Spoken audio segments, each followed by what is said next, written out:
And now, your local forecast.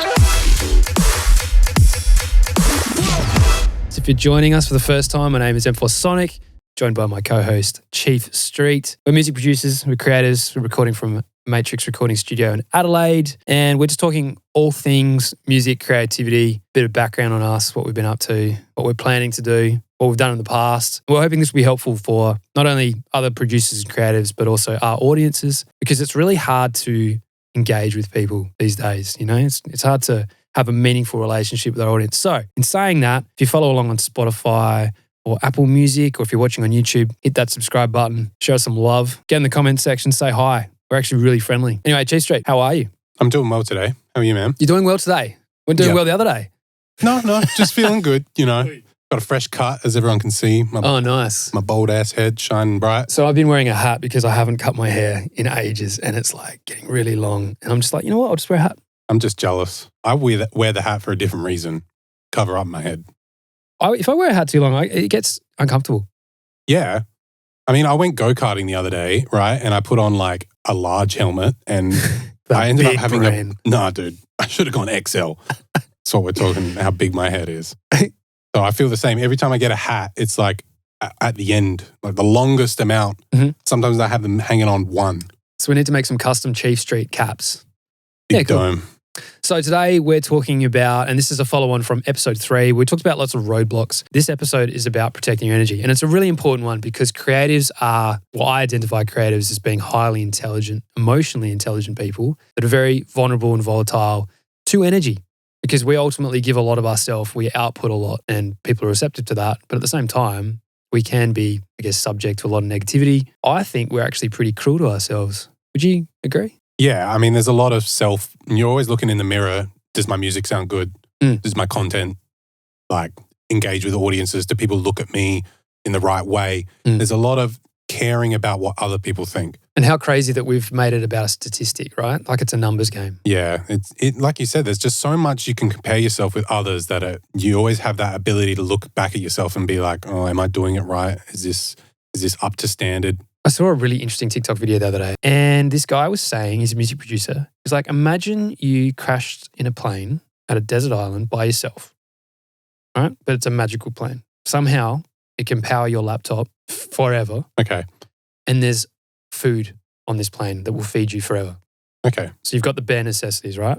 But it's just you alone on this desert island. You can't access the internet, so you can't hear or see anything else that's happening. You're just isolated. What kind of music would you make that you would want to listen to on the regular to keep you happy? So it's just you and Ableton, basically. Mm-hmm. What would I make? Probably I would probably start writing lyrics and singing, I think. No way. I would probably do like either hip hop or maybe not so much that, but yeah, I wouldn't be writing instrumental stuff. I think I would have that much emotion happening where I'd have to get it out. Yo, why aren't you doing that now? Probably scared of just, like we were saying before, you're scared about what other people are looking at you at. I think I should explore it a bit more because I think you should. Yeah. There's a really good vocal booth here.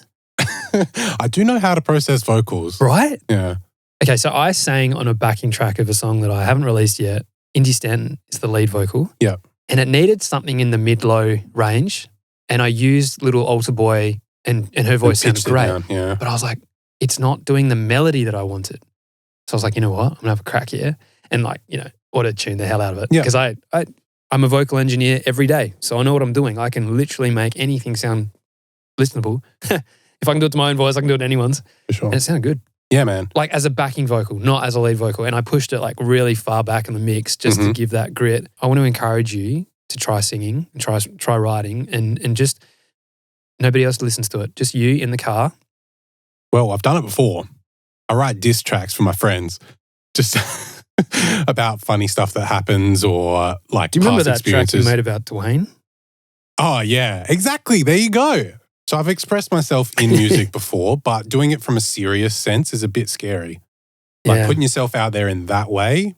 Like we can sing, right, because we know where to sit and how to sing and out. Like we're basically enough in tune that it's, we don't sound like a dog, like barking at things. So I don't know why I used a dog as the example, but you know what I mean? Like we can get in there, we can do the job good enough. Is it good enough to sell? Probably not. Yeah. But if I was in that environment where it's like just me, I don't know if I could express myself enough just with music.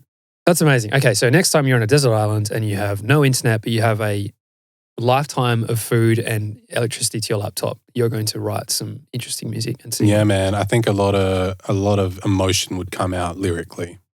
Incredible. Okay, well, I really want to encourage that somehow. Whether it's, I mean, you've already got keys to the studio, so maybe you could just go in one night when nobody's here and just experiment. I've often thought about doing that, but here's my problem. I can't write lyrics. I find that sometimes just not freestyling it, like I have any idea how to freestyle, but just playing the track and then coming up with it on the spot is how I work. Okay. I wouldn't be like, all right, I'm going to go to a park and I'm going to write these words and then go try and find the song or whatever to match. Everybody has a different way of writing, like singing and songwriters. I have so much respect. The first ever professional studio session I ever did with Stargate and Sia. Sia? So Sia discovered me. Bro. You didn't know that story? Nah, man. Tell me about that. So my dad messages me and he's like, Sia has tweeted about you. And I'm like, yeah, right, whatever that. Yeah, number one pop star in the world at the time. I think she just released Titanium with David Guetta. I'm like, yeah, cool. Yeah, Sia's tweeted about it. I'm sure. You know, like you think your parents just like technology illiterate. I'm just like, surely not. Anyway, I checked. I was like, oh. It's the real Sia. Oh. Yeah, she tweeted, who is M4 Sonic? I wonder if I've got a screenshot somewhere. Anyway, turns out she was in a studio session with Stargate, Norwegian duo. Incredible. They've made pretty well most of the hits of the world. Think of Katy Perry, Rihanna, just anyone that's basically had a hit, they've probably had something to do with, right? So I respond to the text, or the tweet rather, and I'm like, hey, it's me, fellow Aussie, fellow Adelaidean. That's what I was going to say. Is that why the connection came? Because she saw you were from Adelaide? They had no idea. No. And it was genuine fan Sia. That's crazy, man. Well, no, I don't think she had any idea who I was. I think that the Stargate producers had found one of my videos online. And they're like, hey, you're from Adelaide. Do you know who M4 Sonic is? And Sia's like, no. And so she tweeted, who is this man? And people were like, oh, he's this Launchpad person, blah, blah, blah. And, then I'm on a plane to bloody New York to meet them all. Find myself in a recording studio with Sia and Stargate, mind blown. And we're listening through some tracks that I'd made that were pretty amateur, but had a lot of musicality. They had a lot of like, I think the musical side of things was good. The technical execution wasn't. So they were like demos, basically? Yeah, and Stargate was just going to jump in and like do their magic. And what happened is we had maybe 3 or 4 records and one of them unfortunately never went out. It's called Lean On Me. But Sia had her laptop open and she would listen to a demo and without any, like not thinking of like, oh, what kind of song do I want to write? She would just interpret it and she would hum along to it and record that. And her very first interpretation of the song, listening to that very first demo, and whatever came to her naturally in that moment in time, she would then take that audio recording, that voice memo, and structure the lyrics to the melody. Yep. And it's incredible listening to the very first mumble jumble of whatever compared to the final. I'm like, wow, those melodies were there from... Yeah, so she would establish the melody. Yeah. And then go and put the words where they needed to do to fit. Yeah, that's right. You got to get the syllables. Incredible to witness. I mean, that is the highest level of songwriter. Like, she's incredible, man. Oh, I've never seen it ever again. So you've seen her face? Because isn't her whole thing that she's kind of hidden away? Wow. So lovely. So lovely. I felt really welcome in that session and I had no clout. Yeah. I was just this YouTuber. Was all of a sudden sitting with, the world's best producers and Sia. It was... a topic for another day, but that was really, really special. And I'll always remember that. And then I've since worked with other singer-songwriters who will, they've sort of like hum along and establish like the core melody and then write to that. And then others, complete opposite. They'll have like, I've got these lyrics that I used in another project that I haven't released yet, so I'm going to reuse those, regurgitate those, and everyone has their own way. Yeah, I've seen the second one a lot. I cannot write lyrics to save my life. That's interesting. So, because like I think you could do the approach, the Sia approach, right? I'm sure you could write the melody. I wouldn't be able to hum it or vocalize it though. I would have it in my head and translating that rather to keys. Yeah, definitely. There's some weird way that I write melodies. It's just natural, right? You must feel the same. I mean, most musicians don't logically think, how did I come up with this? It's just, I don't know, just came up with it. Yeah, that's true. I had a quick question. What would you do in the island situation? What music would you write? Oh, this is timely. I'm embarking on that right now. I am taking all professional pressure off myself because I think this is probably the only time I'm going to get to do it. I'm starting again with no bias, no agenda other than I want to listen to this for me. Yeah, will Tiesto play this? Yeah, which is what everyone does, right? Yeah. And, it's unfortunately how I was just saying off camera before we started this. There's two types of music business, right? There's the music creation business and recording studios of that, which is what we all do here. And then there's the music exploitative business, right? Which is how do you take a product and monetize it? So record labels, music publishers, agencies, all that is all about monetizing. So you're saying there's real music, like there is the music, and then there's everything else that revolves around it. And everything gets branded as the music industry. And I don't like that because they're two very, very different Unfortunately, systems. That's just where we are at the moment, where it's like if you're not pushing the music, unfortunately, it has to go hand in hand now. There is no just like, unless you're at big levels, maybe where you can do a Skrillex and drop 2 albums, 1-2 days after the other one, then where's your content to back it up? Let's use an analogy like a farmer, okay? So you've got these basically very small plots in a back garden with the best tasting tomatoes in the world, right? Are you going to get that stocked on the main shelf of Woolies? You're not. The major farms that have hundreds of thousands of acres and can mass produce all this stuff, they've got the contracts, they've got they've got the deal. They are just this big machine and they don't need to worry about the facilitation of selling it. It's just like they rock up, produce the goods. And what I'm trying to, I don't know if I'm doing a very good job, but what I'm trying to, the picture I'm trying to paint is that there is massive teams and massive machines behind the very successful people that we see on this tiny little screen on our phone, like huge teams, right? And then you've got these incredibly talented small timers that likely won't get the same airtime because they're not part of a bigger machine, a bigger system. And I've seen both sides and it's really, really fascinating. When you say huge teams, can you put a number on that? Yeah, I think at Armada Music, I could be wrong, but I think Luke was telling me that there's 300 people at Armada. So if you're one artist, how many people would you have working in your team? Okay, I won't name drop. 2 of the most successful Australian exports that I know of currently have 9 people around the world working for them full-time at any one. So are those people taking care of their own countries and areas? So territory specific. Yeah. And that includes gigs, publishing, putting the music out, advertising it there. So at the peak of when I was really busy, I had an agency in Australia, I had an agency in the UK, I had an agency in America, I had management on the ground here, I had management in America, I had a record label in America, I had a publisher in the UK, and all those agencies had my point of contact, their assistant, and then their entire team. Like William Morris Endeavour is the largest agency in the world for entertainment, and we were very fortunate to get in with the top of electronic, which is why I was able to score these huge shows. But underneath that, they have these huge teams. Then, you've got your legal team. Then you've got your main contact. Like I think I had 3 lawyers at one time for when we're doing our deals as opposed to like when we're doing our trademarks, when we're doing all this. Like it was crazy. Can you see how this is very daunting for someone who's at a lower level of their career where they're like, well, how am I supposed to, you can't compete. And then when you have a team, then you have to get a really good bookkeeper and a really good accountant because you've got to manage all the funds because everybody's taking a clip on the ticket. Then you've got your manager and then you might have your management agency. Like there was so many people that got involved and it got really interesting there because once you fit the machine needs to have fuel. And my job was to make the fuel. At that point, I was a little out of my depth, to be honest. So everyone's looking at you like, hey man, where's the music? Yeah, absolutely. And we need the best.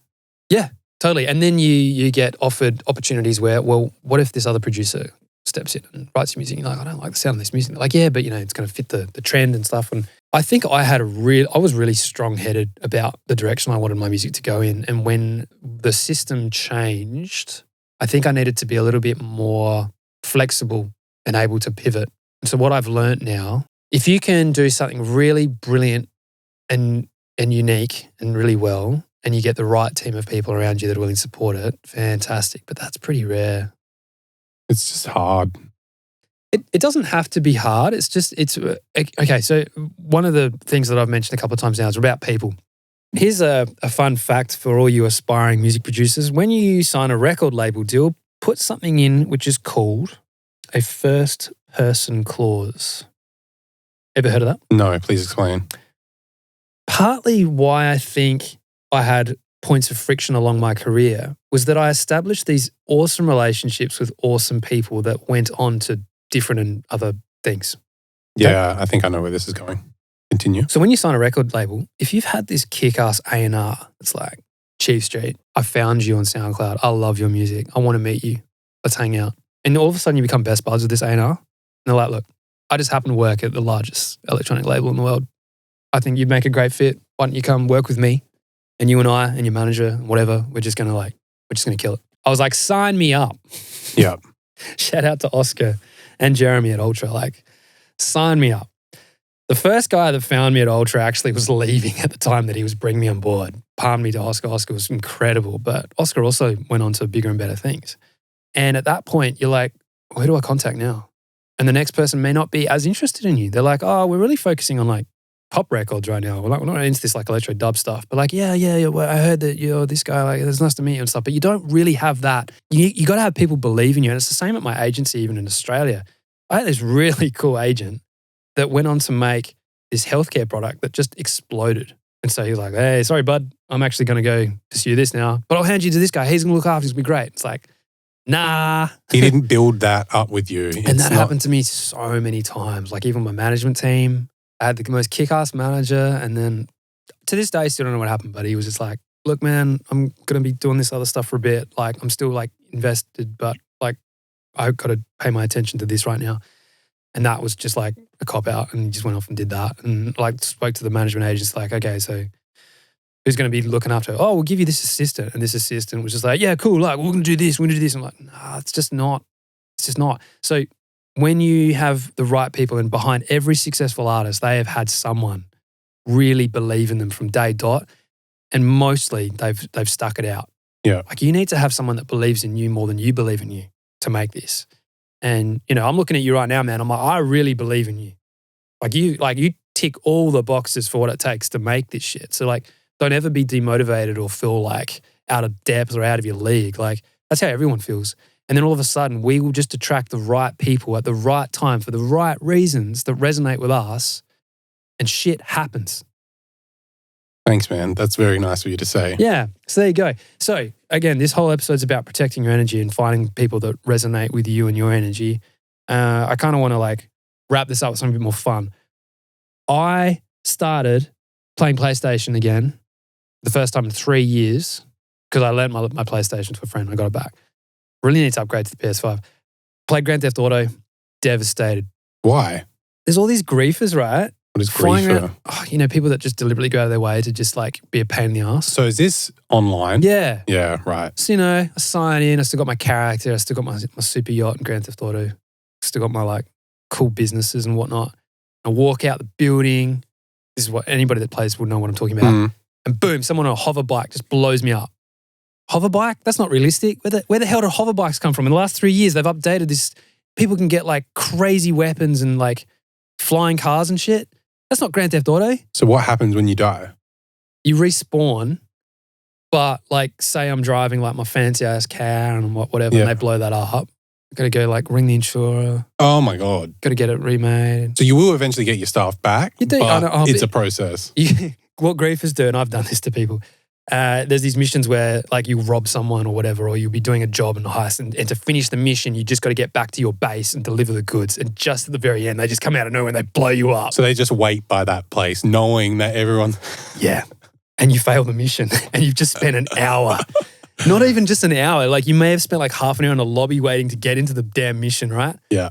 You've just started playing the Harry Potter game. Yeah, Hogwarts Tell me Legacy. about that. That looks pretty cool. I don't play many single player games. Like I'm more of a multiplayer guy. Yeah. I like playing with my friends online, talking shit, killing people. So COD and Halo when it was good. But yeah, I stumbled upon this because I was like, well, I'm going to give it a crack. It looks awesome. I've heard good things. And man, it is like the best single player game I've ever played. You're a wizard, Harry. Man, it's so good. It's so easy to play. I tell everyone, I'm like, you could plug it in and have fun straight away off the bat. And it's not overwhelming. It's not hard. Like I've tried to play the other single player games like Witcher and Skyrim, which I know are great, fantastic games. I'm not into that. Yeah, and I'm not here to say they're bad games. But for me, I don't want to go to the blacksmith and bloody, get my iron ore and then, not for me. So the fact you can just destroy your stuff in Harry Potter, you get money, you keep moving on. Your bag is not What's the aim of the game? There's an evil goblin and he's trying to harness this ancient magic and you need to stop that from happening. No. It's sick.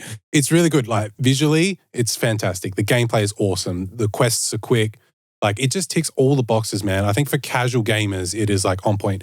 You can get on your broom and fly around and the whole place looks beautiful. And that does sound kind of cool. I spent 20 minutes in a garage in Grand Theft Auto trying to select the right rims for my Range Rover. Well, they've got a whole room in Harry Potter where you can pretty much customize the entire thing. It's called the Room of Requirement. And I know that sounds geeky as. We're not sponsored, by the way. But we're going to put a question out to the audience. What games are you playing? I reckon there's a direct correlation between like music producers and gaming. It's a good way to switch off. So who's playing games? What are you playing? How can we play with you? Because like I reckon we have a gaming night at the studio. I'd love that. Miles, you can't see him, he's off camera. Miles is sitting in the corner here and Miles brought in his Nintendo 64 and we hooked it up to an old school projector. So we've got like a photo studio here at the studio. If you don't know where we're recording from, it's called Matrix Recording Studio. Look it up. We've got a film studio with this massive white cyclorama. Get this projector. And we've got Mario Kart. Actually, we should do that later today, guys. Yeah. And we sucked. Like actual sucked. Neither of us placed on the podium. Like I'd be worse than you. I never had a 64 in that, so I would just be trash. Yeah. Reason also that it's important to talk about gaming, it's important that you do something for fun and like as an adult too, you're not just always constantly like on the grind, on the hustle and whatever. And we talked about roadblocks in episode 3. Partly how to motivate yourself and to stay inspired is to do stuff that you enjoy. A lot of us are introverts, so it's okay to be part of a community that's online and maybe not in the real world, but do stuff that's fun. And I reckon you'll find that you start to be like, oh yeah, I had a bit of fun online. Maybe I'll jump back on Ableton and start singing opera like Chief Street that he's going to do when he's on Desert Island. You got to switch off at times. Like even take like a week off or 2 weeks off. Like go away. Wouldn't that be nice? Yeah, it's a bit different for you running a business, but for me, sometimes I can just go, which is really good because you work hard, you do as much as you can, and then you wrap up a project or something, you're like, okay, I need a reset. And then you go disconnect, turn off your Instagram and you turn off your phone, and then you come back and then you start up again. Yeah, and listen to this or watch this. Listen to this podcast or watch this on YouTube to get motivated, get inspired. And anyway, drop us a line. You can either leave a comment on YouTube or at some point in time, I've got a Discord, but I don't use it. At some point in time, we'll try and engage with the community maybe in one spot. But for now, reach out to Chief Street, at Chief Street on Instagram, at M4 Sonic for me, at Matrix Adelaide if you want to follow the recording studio. Make sure you hit the like and subscribe button. It irks me to even ask you to do that, but it's not my fault. Like literally the algorithm hates me. At this point in time, I think on YouTube, I've got 600,000 subscribers, to which Mom, Dad, Chief, Miles, they're the only ones they're going to see when I post this video because internet. Thank you for tuning in. Until next time. Internet.